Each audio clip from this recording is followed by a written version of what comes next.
대림절 아침 여러분과 첫 번째 살펴볼 질문은 왜 예수께서 이스라엘의 중심이 아닌 변방, 이방의 땅이라고 불리는 갈릴리로 먼저 오셨을까입니다. 왜 이곳을 먼저 택하셨을까요?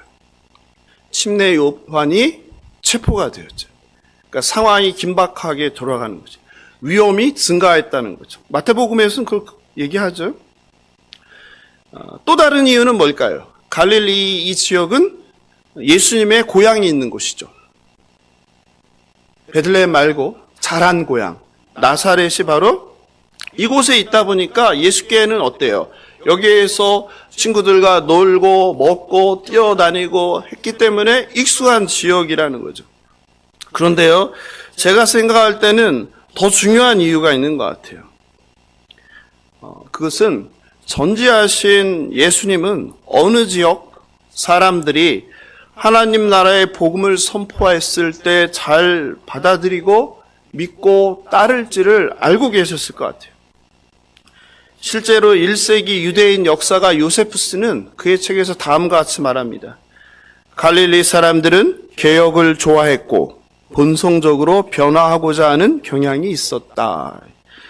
갈릴리 사람들은 거칠고 용맹했으며 그렇기에 그 땅은 복음으로 쓰기 위한, 시작하기 위한 좋은 모판이 될 수 있었습니다. 게다가 동방에서 가장 오래되고 중요한 무역로 가운데 하나인 다메섹에서 애굽까지 연결하는 해변길에 위치해 있었습니다. 즉 교통과 무역의 요지로 하나님의 복음과 예수님의 그 사역의 소문이 인근 지역으로 이방 땅으로 퍼져나가기에 가장 좋은 전략적 요충지라는 뜻입니다. 헬라어가 공용어였고 이방인의 풍습과 문화에 익숙했습니다. 또한 이 지역은 오랜 세월 이방 사람들의 통치를 받았습니다. 무엇을 의미할까요? 우리가 살펴본 것처럼 이 지역은 오히려 이스라엘의 지배보다, 이스라엘의 통치보다 이방 나라에 들어왔던 세월이 훨씬 더 길었습니다. 아수르의 지배를 받았고요. 바벨론의 지배를 받았고요. 페르시아의 지배를 받았고요. 헬라의 지배를 받았고요. 이제 다시 로마의 지배를 받고요. 이스라엘이 잠깐 마카베 혁명으로 주전 164년부터 자신들의 독립을 쟁취해서 왕국을 이뤘을 때도 여전히 이 땅은 누구의 통치 아래에 있었어요? 셀레쿠스 왕국이 찾았다 뺏겼다를 반복하던 땅이었죠. 무엇을 의미할까요? 이런 고단한 역사는, 외세의 지배를 받는 역사는 그 땅 사람들로 하여금 무엇을 갖게 했을까요? 메시아에 대한 소망을 마음속에 품고 살아가게 했을 것입니다. 영적으로의 어둠, 이사야 선지자의 예언대로 사망의 그늘에 갇혀 있던 백성들이었습니다. 결국 예수님은 공생의 첫 사역지로 그냥 아무 곳이나 기분 닿는 대로 발길 닿는 대로 간 것이 아니라 가장 복음이 필요하고 가장 복음을 기다리던 어둠의 땅, 하나님께서 이사야 선지자를 통하여 예언하였던 그 땅으로 첫 걸음을 옮긴 것입니다. 복음을 전파하는 것이 이처럼 사람의 상식과 생각과 다를 수 있다는 것을 이야기합니다.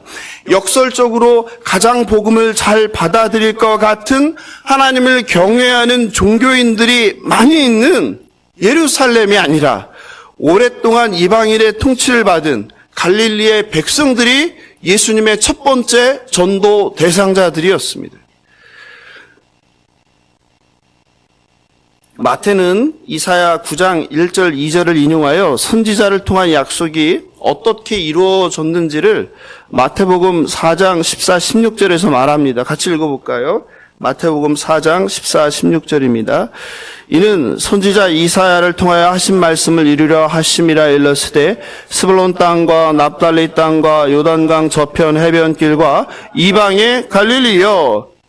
뭐라고 합니까? 16절에서 흑암에 앉은 백성이 큰 빛을 보았고 사망의 땅과 그늘에 앉은 자들에게 빛이었도다. 아멘. 이사야 선지자의 말씀이 성취되는 순간이에요. 이방인의 갈릴리라 불리던 그 사망의 땅, 어둠의 땅, 흑암에 갇혀있던 어둠의 권세에 갇힌 백성들에게 큰 빛, 누가? 예수 그리스도가 찾아오신 사건입니다. 사랑하는 성도 여러분, 하나님의 약속의 말씀이 반드시 성취됨을 믿으시기 바랍니다. 하나님의 나라는 세상의 중심이 아니라 이방 땅과 같은 변두리, 갈릴리에 세상에서 가장 높은 사람이 아니라 가장 부유한 사람이 아니라 가장 힘센 사람이 아니라 갈릴리 호수에서 날마다 물고기를 잡아야 먹고 살 수 있는 어부들, 그들에게 먼저 복음이 전해졌다는 것을 기억하는 저와 여러분 되길 주님의 이름으로 축원합니다.